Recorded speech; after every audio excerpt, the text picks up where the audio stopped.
So whatever it is that you're selling, make sure that when you carry yourself in public, that it represents that. Looking at people like Steve Jobs and Mark Zuckerberg, they did the same thing. Billion-dollar companies, they did the same thing. They, for Mark Zuckerberg over here on the left, he had a thing for gray shirts and gray hoodies. And that was his uniform. Steve Jobs over here, same thing. When he was alive, he had a thing for purple, I'm sorry, not purple, black turtlenecks. And that was his uniform. And that's what he got known for. So think about that same thing when it comes to your branding. They're not doing this by accident.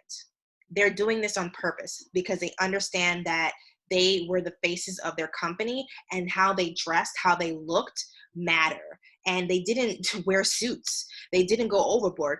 But there was a specific reason as to why they chose these outfits, because there was a specific type of message that they were trying to convey to their customers. You can't look at this and say, oh, this is not fashionable, or this is too flamboyant, or there's not much opinion you can have on a gray t-shirt and a hoodie or a black turtleneck. They kept it very basic. And that's probably why they did it. So you couldn't really judge them too much. You had no choice but to focus on their product. The next part of when it comes to marketing and branding, branding the company, branding yourself, you have to network. Every opportunity you get, whether you're sitting in an Uber, whether it's pool or not, it's an opportunity to network. I know there are a lot of introverts out there that don't like networking. You have to work on that. I'm an introvert myself. I've had to work on it for many years. It can hurt your business if you don't learn to talk to people. It's so important. At the end of the day, no matter whether or not you're selling tech, or you're selling, cleaning services, or you're a trainer, or you're a caterer, you are selling something, and you need to open up your mouth in order to do that, and make people like you. So places to network are trade shows, pop-up shops. That's an excellent place to start. You can go as a business that's a part of the pop-up shop or the trade show. I always suggest, before you do it, before you spend the money on doing that, go as an attendee. Usually pop-up shops and trade shows, they're usually free to get in, and you get to talk to the vendor. Say, hey, what did you think about this trade show? What do you think about this pop-up? Was it worth it? And talk to also your competitors who are there at the trade show and they're at the pop-up shop. Get to know them, because you never know when you might want to collaborate with these individuals. Talk to other attendees. How did you like it? What do you think? Blah, blah, blah. Meet people, talk. You'd be surprised who's in the audience at these places. Same thing with Chamber of Commerce meetings. It's really important to go to these, because you're getting to know other leaders in your community, whether they're politicians or just industry leaders. Go to these Chamber of Commerce meetings, because as a business owner, you are a pillar of the community as well. Small or not, you are a pillar of the community. You are important. Get to know other important people in your neighborhood, in your community, in your borough. Entrepreneurship organizations. There are several entrepreneurship organizations out there. Do your research. Talk to people who are a part of them. If you look at your LinkedIn and you see that somebody is a part of a entrepreneurship organization, reach out to the person and ask them, hey, how do you like it? What are the pros and cons? Do you feel like you benefit from it? Are you part of other entrepreneurship organizations that I should look into? One that I would always recommend is Wealth, WEALF.org. Wealth is the Women's Enterprise Action Loan Fund. They're an excellent entrepreneurship organization for women-run businesses. I've met so many entrepreneurs that are in different stages of their business, and I've been floored. They're from several different industries, and I've been floored by their success and their knowledge. And this organization also provides a $5,000 loan. And they give you a mentor, and you get access to other resources. So wealth.org, WEALF.org. Also check them out on Instagram. They're really good at their social media, pumping up all the entrepreneurs that are part of the organization. Pitch competitions are another good option for networking. I always suggest people to do a pitch competition. Find ones that work for your industry. Some of them are only, you have to be tech based. Some of them it doesn't matter. You just have to be female or from Brooklyn. I think the New York Public Library has a pitch competition, as well as the Brooklyn Public Library. Um, do it. Get the practice.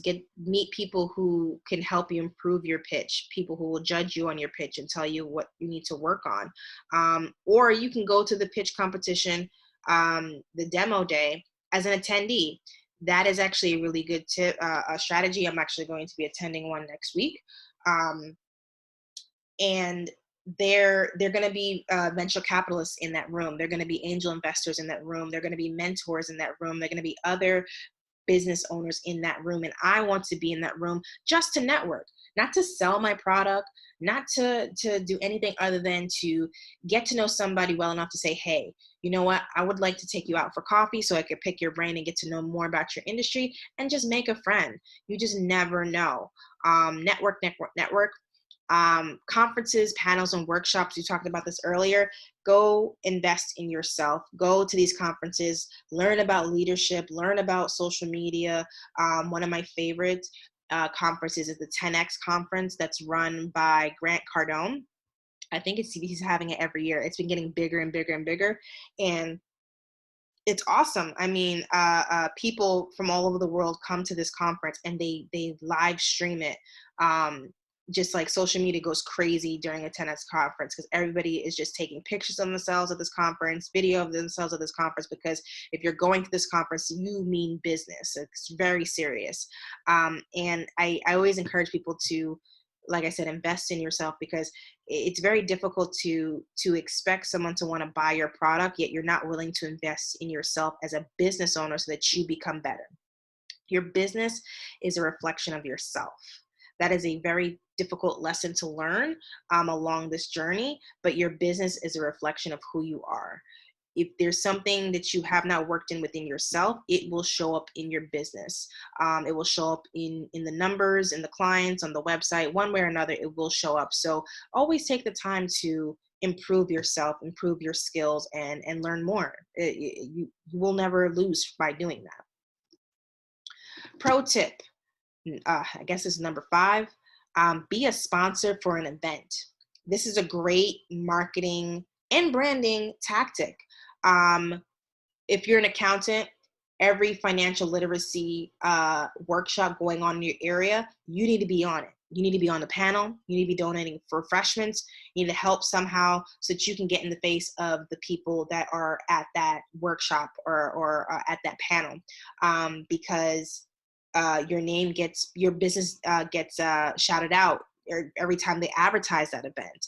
During the event as well, you should attend the event, because by attending the event, they will say, hey, such and such donated the refreshments.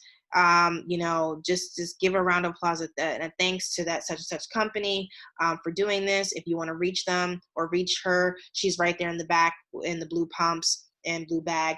Reach out to her. And don't be afraid to take the mic yourself and take the mic and say, hey, I'm such and such XYZ company. We're so happy that you guys came out. You guys are doing really good for yourselves by trying to learn more. I offer blah, blah, blah services, a blah, blah product, or my product's in the VIP bag. Please, if you want to reach me, go to my website, blah, blah, blah.com. Thanks. It's a great marketing tactic in person. They're not getting some sort of ad on Google. They're getting to meet you in person, and what your offering is related to what, in some way or form, is related to what they're there for in the first place. So never be afraid to reach out to event planners or people running an event and ask them, hey, can I sponsor it so I can be shown somehow, and be very clear as to how they are going to advertise you along with the event if you're going to be sponsored. A lot of times they offer step and repeats. I don't really see that as valuable because that's just your logo. If they are not able to shout you out or put you on the program, put you someplace where people can read about not just your company's name, but what you do, or be able to shout you out in the middle of the event, I don't think it's that valuable. They need to be able to see who you are and what you're about. Okay, we're almost done here. Let's hang in there. We're doing pretty good.